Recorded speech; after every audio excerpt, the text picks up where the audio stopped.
আমাকে একটা চাকরির খোঁজ করতেই হবে এবার। সেরকম হলে আমি টিউশনগুলো বাড়িয়ে দেবো, তাতে তো একটু বেশি টাকা রোজগার করব। এখন ভয় করে জানো তো কাকিমা, যে কোন দিন যদি আমাকে ওইভাবে ঘাট ধাক্কা দিয়ে বের করে দেয় তাহলে। মানিয়ে নে। আজকালকার ছেলেমেয়েরা তোমাদের মতো এই মানিয়ে চলার শিক্ষাটা পায়নি কাকিমা, তাই সব কিছু তো মানিয়ে নিতে পারবো না।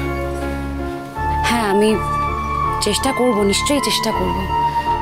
এত বছরের সম্পর্ক, একসাথে বড় হয়েছি, সংসার হয়েছে, সেটা হুট করে ভেঙে দিতে তো আমি পারবো না। আমি চাইও না যে এই সংসারটা এরমভাবে ভেঙে যাক। সেজন্যই আমি চেষ্টা করব কাকিমা, সত্যি বলছি আমি চেষ্টা করব। কিন্তু কি বলো তো কাকিমা, সব কিছুরই তো একটা সীমা থাকে। আমিও সেই সীমা পর্যন্তই চেষ্টা করতে পারবো, তার বেশি আর পারবো না গো। তারপর যদি দেখি যে কোনোভাবেই আর হচ্ছে না, তখন কিন্তু আমি চলে যাব। আগেই চলে যাওয়ার কথা বলিস না মা। তুই যদি ছেলেটাকে ছেড়ে চলে যাস তাহলে আমার ছেলেটার কি হবে তুই আমাকে বল। আচ্ছা, আর কতক্ষণ হারিয়ে আগলে বসে থাকবো আমি? ও কাকিমা, এই আসমান এখনো খাই, ও না খেলে আমরা কি করে খাই বলো দেখিনি।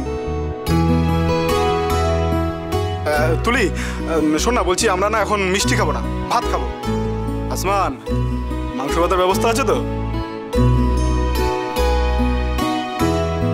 ওই কালকে রান্না অনেক বেঁচে গেছিল, সেগুলো আছে। আর আমি নিজে হাতে একটু টাটকা মাছের ঝোল করেছি। ও জমে যাবে, জমে যাবে। আরে দাঁড়িয়ে কেন, যা নিয়ে আয়, যা দৌড়ো দৌড়ো, পা চালিয়ে যা, পা চালিয়ে যা, জমে যাবে। পাড়ার বয়স্করা যারা আছেন, কালকে তো মানে বুঝতেই পাচ্ছেন ভালো করে কারোর খাওয়া হয়নি, তারা দয়া করে সবাই খেয়ে যাবেন। খেয়ে গেলে খুব ভালো হয়। না না, বাড়িতে তো খাবার বলা আছে। দেখুন, আপনাদের নেমন্তন্ন করেনি বলে হয়তো আপনারা এভাবে বলছেন, কিন্তু আমাদের সামর্থ্যই বা কতটুকুন বলুন, তাই আমরা সবাইকে এভাবে বলতে পারিনি। কিন্তু এখন যখন দেখছি অনেক খাবার রয়ে গেছে, তখন মনে হচ্ছে আপনাদের একটু খাওয়াতে পারবো। আর দেখুন, আমার মতন আমার বাড়ির সবাই তো আর খারাপ নয়, আমি না হয় খারাপ, কিন্তু আপনারা খেলে বাড়ির বাকি সবাই খুব খুশি হবে। এই সাবধানে নিয়ে যাও, সাবধানে নিয়ে যাও। তাই আমি বলছি আপনারা খেয়ে যান।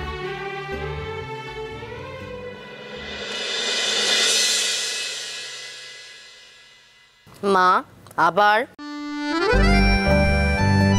যা বলেছি ঠিকই বলেছি। আমি তো সবচেয়ে খারাপ, আমার মতন খারাপ মানুষ দুনিয়ায় আর কেউ নেই। কে বলেছে তোমাকে এই কথাটা? ছোট থেকেই তো তাই বলছিস।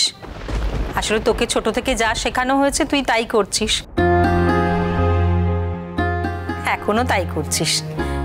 আসলে আমি তো তোকে পেটে ধরিনি, তাই জন্য হয়তো আমাকে মা বলে ডাকতে তোর অসুবিধে হয়। উফ মা, ডাকবে বাবা ডাকবে, এত চিন্তা করো না তো তুমি। দেখছো না, একটা পরের বাড়ির মেয়ে এসে যাকে তুমি পেটেও ধরোনি, সে কেমন তোমাকে মা মা বলে ডাকছে। কই, তার বেলা তো বলছো না। আচ্ছা ঠিক আছে, আচ্ছা আমরা কি এখন এখানে দাঁড়িয়ে থাকবো নাকি? হ্যাঁ, আমরা সকাল থেকে কত পরিশ্রম করেছি বলো তো, উকিলের কাছে গিয়ে কত কথা বলতে হলো, কত বেলা হলো, আমরা এইটুকু জল পর্যন্ত খাইনি, বাড়ি এসে খাবো বলে। আর দেখো তুমি তো খেতেই দিচ্ছ না। আহা, আমি যেন আটকে রেখেছি, তা বসলেই তো হয়। তুমি একা একা তো দিতে পারবে না, আমি খাবার দেবো। থাক, তোমার কোনো অভ্যেস নেই, খাবারগুলো পড়ে নষ্ট হবে। এতগুলো লোককে খেতে বললাম, তারা খেয়ে উঠতে পারবে না। বলছিলাম শুনুন না, আমাদের তো এইটুকুনি বাড়ি, দেখছেন তো কোনো জায়গা টায়গা নেই। ওই বাইরে একটু চেয়ার টেবিল পাতা আছে, আপনারা যদি দয়া করে গিয়ে ওখানে বসে একটু খেয়ে নেন, ওই ছেলেরাই খেতে দিচ্ছে। আচ্ছা, তুমি এখনো ওর কথা ভাবছো?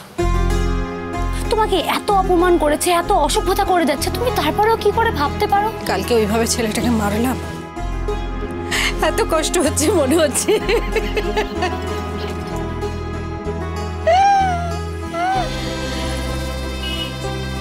মনে হচ্ছে যে হাত দুটো কেটে রক্ত বার করে দিই। আমার ছেলে মেয়েকে কোনোদিন আমি ওরকম ভাবে মারিনি।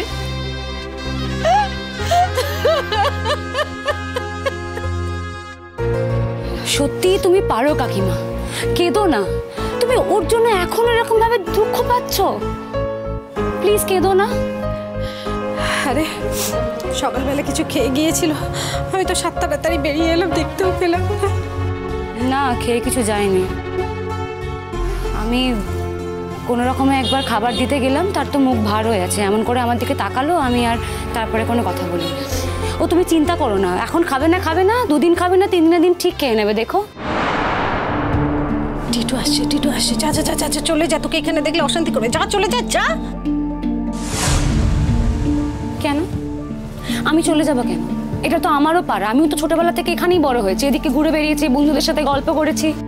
আজকে ও আসছে বলে অশান্তির ভয় আমাকে এখান থেকে চলে যেতে হবে? এই জায়গাটা ওর কেনা নাকি? আমি কেন চলে যাব? অশান্তি করিস না মা, একই তো দেখতে পাচ্ছিস, অশান্তিতে জীবনটা ছারখার হয়ে যাচ্ছে। এরপরে যদি তুই অশান্তি করিস, আমার তো দাঁড়ানোর জায়গা থাকে, আমার ঘরেই তো দোষ পড়বে বল। সেজন্যই তো আমি চেষ্টাটা করছি কাকিমা, সেজন্যই করছি, তা নাহলে আমি এটুকুও করতাম না। কি ব্যাপার, তুই এখানে? বাড়ি থেকে কি বেরিয়ে এসছিস? মানে? না না, আমাদের বাড়িতে থাকতে গেলে তো এখানে আসার কথা নয়, আমার তো কিছু শর্ত থাকবে। শোনো, এটা রাস্তা, পাবলিক প্লেস, তোমার যা বলার প্লিজ বাড়ি গিয়ে বলো। এখানে এই রাস্তার মধ্যে দাঁড়িয়ে প্লিজ কোনো অশান্তি করো না। কাকিমা সকালবেলা বাড়ি থেকে বেরিয়ে এসেছে, খেয়ে এসেছে কিনা আমি জানি না, সেজন্য আমি খাবার নিয়ে দিতে এসেছি। মানে খাবার দিতে এসেছিলি মানে? তুই কি ডেলিভারি গার্ল? খাবার দিতে এসেছিলাম কেন? খাবার দিতে আসতে হবে কেন? যার খিদে পাবে সে বাড়ি গিয়ে খাবে। আর সবচেয়ে বড় কথা, যার একটা নিজের খাবার হোটেল আছে সে সেখানেই খাবে। কি করে এক্সপেক্ট করে বাড়ির লোক তার জন্য এখানে খাবার নিয়ে আসবে? আমি কিছু এক্সপেক্ট করিনি, কারোর থেকে আমার কোনো কিছু এক্সপেকটেশন নেই। যা তোমার বাড়ি যা, এই গুগলু জল আনতে গেছে, এক্ষুনি নিয়ে চলে আসবে। বাড়ির অশান্তি বাইরের লোকের সামনে দেখিয়ে তো লাভ নেই। যা, তুই খেয়ে বেরোসনি কেন? যা গিয়ে খেয়ে নে। তোমার লজ্জা করে না? কি মনে করো তুমি কাল যা যা ঘটিয়েছো আমি সব ভুলে গেছি? নাকি সারা জীবন ধরে যা যা করে এসছো সব ভুলে গেছি? এখন কি মনে করছো তুমি আমাকে খাবার অফার করবে, একটু খেতে দেবে, আর আমি গলে যাবো, গলে জল হয়ে যাবো নাকি? 2 বছরের বাচ্চা ভাবো আমাকে? আমি মা, আমার কর্তব্য আমি করলাম, খাওয়া না খাওয়া তোর ব্যাপার। তুই অনেক বড় হয়েছিস, আমি তো আর জোর করে মুখের মধ্যে ঠুসে ঢুকিয়ে দিতে পারি না। আমার খারাপ লেগেছে তাই বললাম। আর এই যে তুলির বাবা, যাও ওখানেই থাকবে, যা বললাম কানে ঢুকলো তো সেটা? হ্যাঁ, আজকাল আমি কানে একটু বেশি শুনছি। নেকা। জানিস বাবা, আজ আমার মনে হচ্ছে স্বর্গ যেন আমার বাড়িতে নেমে এসছে। আরে মূল কাণ্ডারে কে বলতো কেনি? তোর বউ।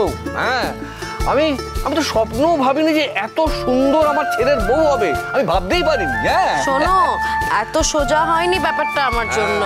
আমাকে এমনি এমনি জায়গা দেয়নি তোমার ছেলে, আমাকে কত কষ্ট করতে হয়েছে, কত চোখের জল পড়েছে আমার, সেগুলো তো কেউ বলবে না। সাধু সাজবে এখানে দাঁড়িয়ে শুধু। হয়েছে? হ্যাঁ, এবার থামো। না না, কেন হবে? হয়নি, কিচ্ছু হয়নি। নিজের দোষটা তো কাউকে বলবে না, শুধু এখানে দাঁড়িয়ে সাধু সাজবে, ভালো সাজবে। সাধু আর কোথায় সাজতে পারলাম? চোর বলে তো পুলিশে ধরে নিয়ে গেল। এই কথাটা বলে আমাকে আর লজ্জা দিও না প্লিজ। থাকো সব কথা, ছাড়। তা বৌমা, তোমার মা বৌদির কি ব্যাপার? তারা তো এলেন না।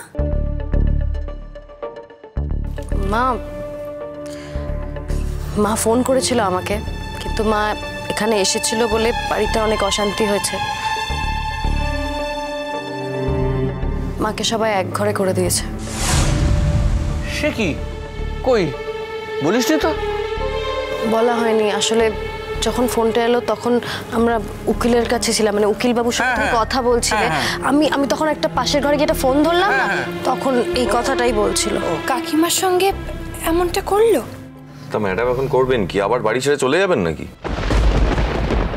না, আমি মাকে বারণ করে দিয়েছি। মাকে বলেছি তুমি ওই বাড়ি ছেড়ে কোথাও যাবে না। যখন ওরা তোমাকে ওই বাড়িতেই থাকতে বলেছে, তাহলে তুমি ওই বাড়িতেই, ওই বাড়ি আঁকড়ে পড়ে থাকবে। আর শুধু তাই নয়, যেদিন হোটেলটা দাঁড়িয়ে যাবে, আরো বড় হবে, সেদিন তুমি বাড়িটা ছাড়বে, তার আগে নয়। কিন্তু ম্যাডাম একা কি করে চালাবেন হোটেলটা আমি বুঝতে পারছি না।